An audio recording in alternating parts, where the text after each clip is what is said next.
Good morning students. बेटा आज हम करेंगे मैं और मेरा देश पाठ के अगले प्रश्न, क्योंकि 1 से 7 तक प्रश्न हम कर चुके हैं। आज मैं आपको 8वां प्रश्न शुरू करवाऊंगी। तो देखो 8वां प्रश्न है, हम अपने देश के सौंदर्य बोध को किस प्रकार चोट पहुंचाते हैं। कल हमने पढ़ा था कि हम अपने देश के शक्ति बोध को किस प्रकार चोट पहुंचाते हैं।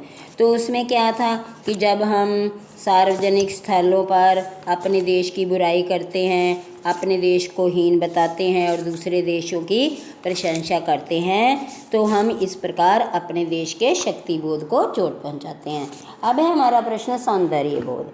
तो जब हम अपने घर का कूड़ा सड़कों पर या रास्ते में फेंकते हैं, अपने घर, गली, दफ्तर को गंदा रखते हैं, जब हम अपने ही देश की संपत्ति को तोड़ फोड़ कर उसे नुकसान पहुंचाते हैं, और जब हम अपने मुंह से गंदे शब्द निकाल कर गंदे भाव प्रकट करते हैं, जब हम तय स्थान पर समय से लेट पहुंचते हैं, तो हम अपने ऐसे कामों से अपने देश के सौंदर्य बोध को चोट पहुंचाते हैं।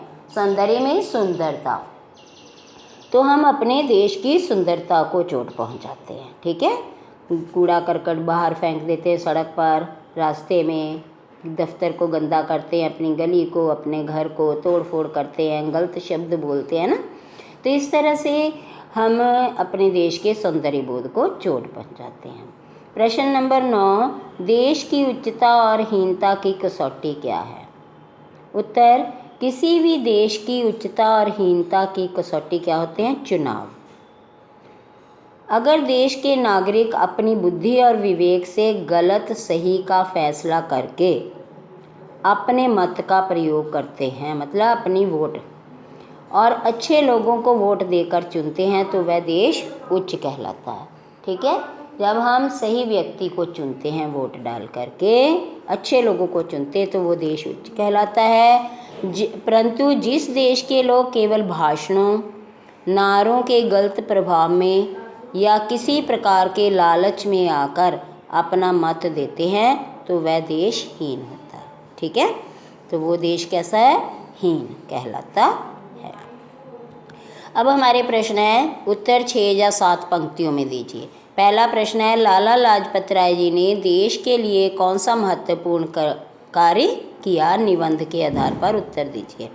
उत्तर है, देश के प्रमुख स्वतंत्रता सेनानी और पंजाब के श्री लाला लाजपत राय जी एक सच्चे देशभक्त थे।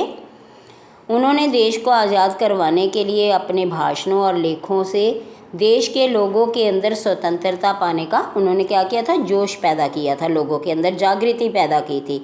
उन्होंने भले ही संसार के अलग अलग देशों की यात्राएं की, परंतु भारत की गुलामी की लज्जा का कलंक होने के कारण वे मन ही मन दुखी भी थे। तो जहाँ भी जाते थे वहाँ भारत की गुलामी की लज्जा का कलंक लगता, इसलिए वो दुखी थे। इसलिए उन्होंने भारतीयों को इस गुलामी के कलंक से छुटकारा पाने के लिए प्रेरित किया। उनके द्वारा स्वतंत्रता प्राप्ति के लिए महत्वपूर्ण भूमिका निभाई गई।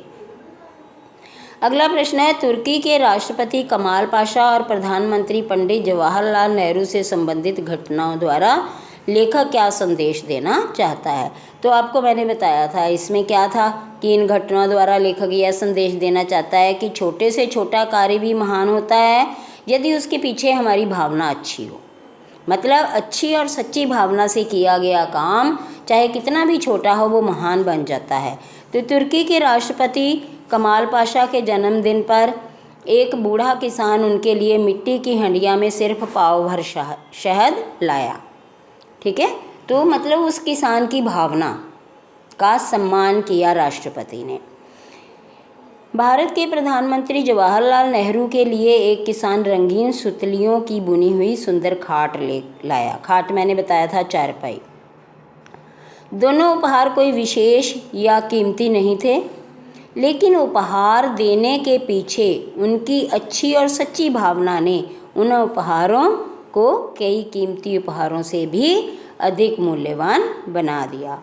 तो बेटे ये प्रश्न थे आपके आज के, इनको अपने कॉपी में लिखना और इनको याद भी करना है। ओके बेटा, थैंक यू।